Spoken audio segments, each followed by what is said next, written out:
welcome to my journey. Today's video is meal prep. When I tell you this was quick and easy, you better know it was. I hardly took an hour. I was looking at the clock. It's 8 o'clock right now. I got started late because my phone battery was dead. I had to let it charge. Otherwise, I'd have been started. It was 7 o'clock. The very most, no, it was 7. It was 7. I don't think it was 6 something on the clock. I don't think. At the very most, it was 10 to 7. At the very most, I'll say an hour and 10 minutes. That's even slicing up my chicken and everything. So, easy. Meal prep does not have to be an all-day event.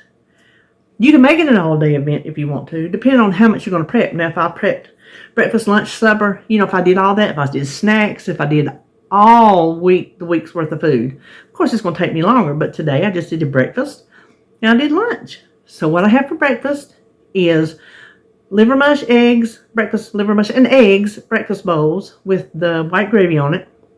And before you sit there and say, what is livermush? I tell you, so stay tuned. If you don't want to know anything else in this video, you will find out what livermush is. And then for lunch, I have cashew chicken made in the Instant Pot over some broccoli. And that's it. I'm done. All I have to do now is edit this video, and I got the rest of my day to do whatever I want to do. And it's 8 o'clock in the morning. So I call that a win. Winning situation. Who was it? Was it Charlie Sheen when he was going through that kind of iffy stage in his life when he talked about winning? I think today I'm winning. So that's all I know. We'll just turn around and get started cooking. Okay, for my breakfast bowls, I'm going to do livermush. I've never made a livermush breakfast bowl, but I figure why not? How can you go wrong with livermush and gravy? So, almost without fail, I get asked, what is livermush? So let me go ahead and tell you. Niece's is my favorite. It's a local, not to my town, but just right up the road company. This is my favorite. It's delicious. I grew up on it. You're either going to love livermush or you're not. I think in the north, in New Jersey at least, and some other states have commented, this is also known as scrapple. But this is the ingredients, if you can see. I don't know if it is blurry. I don't think it is. Pork broth, pork livers, cereal, which is corn and wheat meal, pork, salt, spices, caramel coloring. That's all there is to it. We made our own livermush, back me and my first husband, when we had hogs. And so when you kill a hog, you save the head and you make livermush. So don't know what pork meat they use, but when you make your own, you use the meat on the head. And your cereal is cornmeal.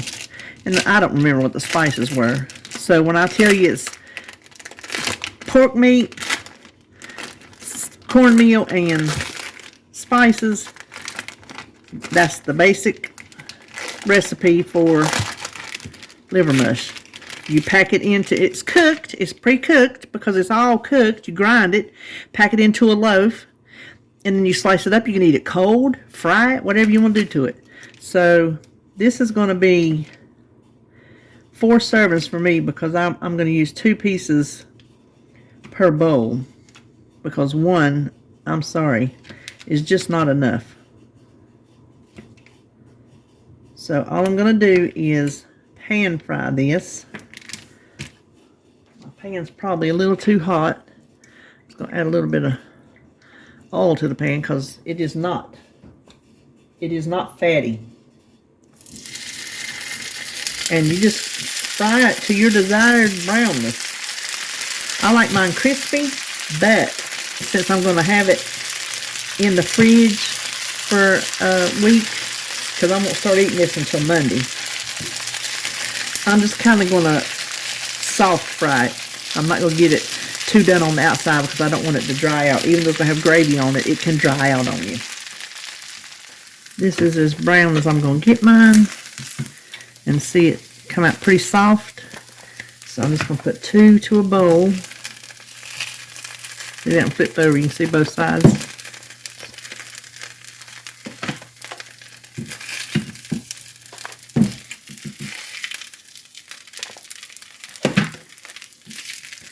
Then in the same pan, sometimes I like to just scramble up my liver mush just till it's, you know, all mushed up, and then scramble my eggs all in it. Ooh, it's so good. Sometimes I put onions in it. I'm going to give just a little bit of oil to it. And I was going to do 1 egg. I'm just going to soft scramble these because we're going to reheat it in the microwave.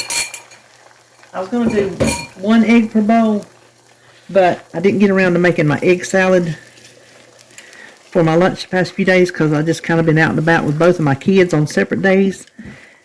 So I'm going to go ahead and put 2 eggs. Okay, that's soft set. I'll kind of try to gauge 2 eggs.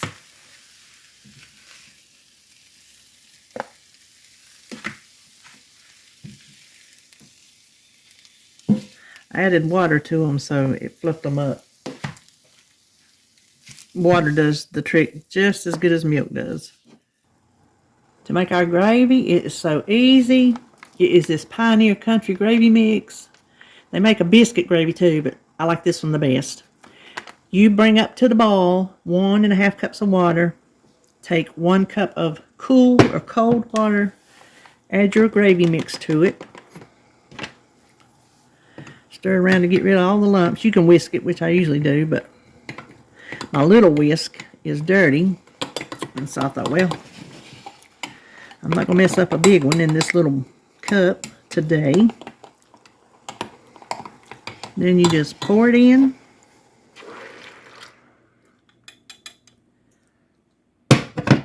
And stir it until it's thickened. And it will not take long at all.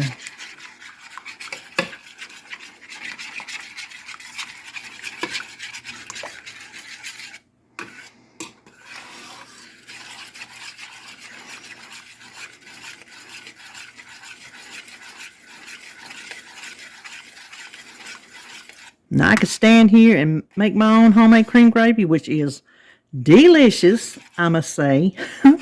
But I'm not going to take all that time just for a breakfast bowl. If I'm making like a good breakfast for us or for supper, you know, we just want some cream gravy, then I'll go to the trouble. But for something quick, you can't beat this Pioneer. So that's as thick as I want mine. Done. I'm just going to try to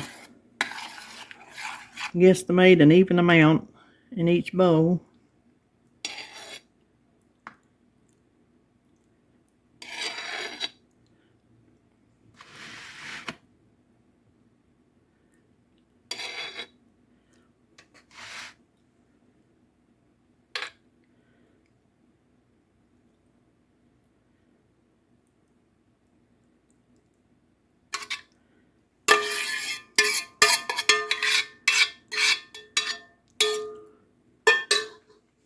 To start with, for our Instant Pot cashew chicken, we'll make the sauce. So we have a 1/4 cup of low sodium soy sauce, a tablespoon of brown sugar, and I am using the Truvia Sweet Complete brown sugar substitute. Let's do the ketchup first, and then maybe that'll wash that out. 2 tablespoons of ketchup. I'm using the no sugar added. Keeping this sugar-free. 2 tablespoons of rice vinegar. I'll show you the bottle. Not rice vinegar. Not rice vinegar. Not what I'm trying to say. Not seasoned rice vinegar. Just plain rice vinegar. Then a tablespoon, golly, I can't talk. A clove of minced garlic, and I always just eyeball it out of this little thing. So like a teaspoon, I think, is a clove. Come on now. And a teaspoon of fresh ginger, and I just use the same thing in the squeeze bottle. And we will whisk that together. It also calls for black pepper, but I'm not the biggest pepper fan, so I'm just going to leave it out. I think it calls for, no it doesn't. Yeah, it does call for red pepper, but you know I ain't using that. That ain't happening. Okay, so let's go over to the other side. Okay, in the Instant Pot, this is just my 3-quart. I have 1 pound of chicken breast, boneless, skinless chicken breast. The recipe calls for 2 pounds of thighs. I'm not using thighs, and I'm only using 1 pound because I don't need 2 pounds of chicken. And we're just going to pour the sauce over. We'll just kind of mix that around a little bit. Kind of get everything coated.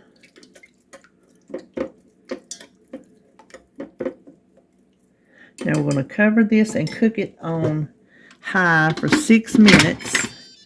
And then we're going to do a 10-minute natural release.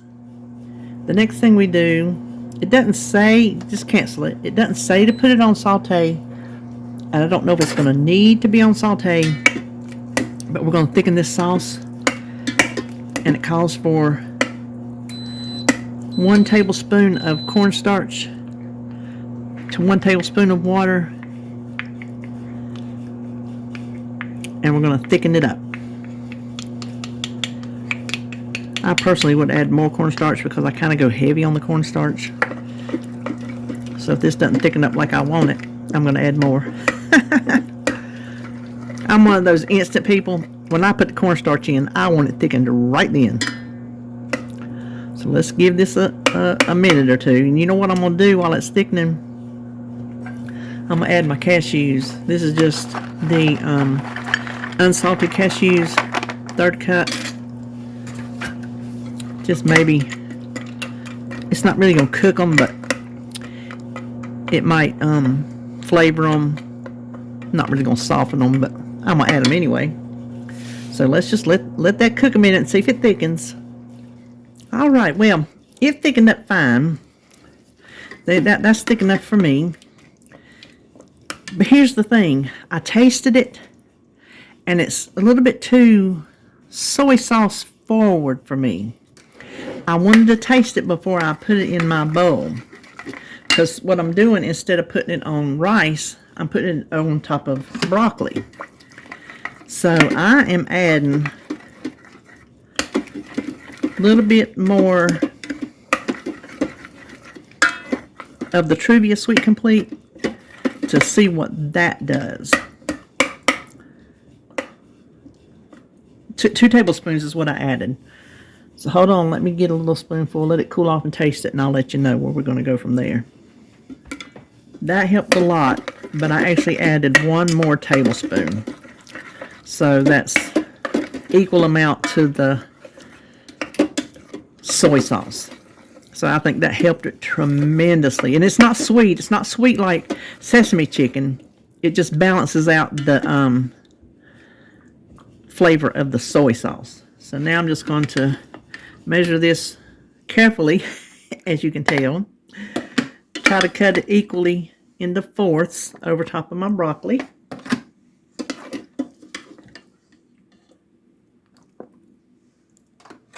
Here's what I'm having this week. I'm having my Livermush and eggs gravy bowls. And of course, all the important numbers will be on the screen. So I have 4 days of that. And then I have 4 days of my cashew chicken over some broccoli. I added some sesame seeds and sliced green onions. So that's what I'm having this week. It is such a pretty color. Let me step back here. A pretty colorful food today for this week. And so that's all for me today. And I will see you, well, I have a video of my Count Chocula journal for you tomorrow. So if you're interested, stay tuned for that.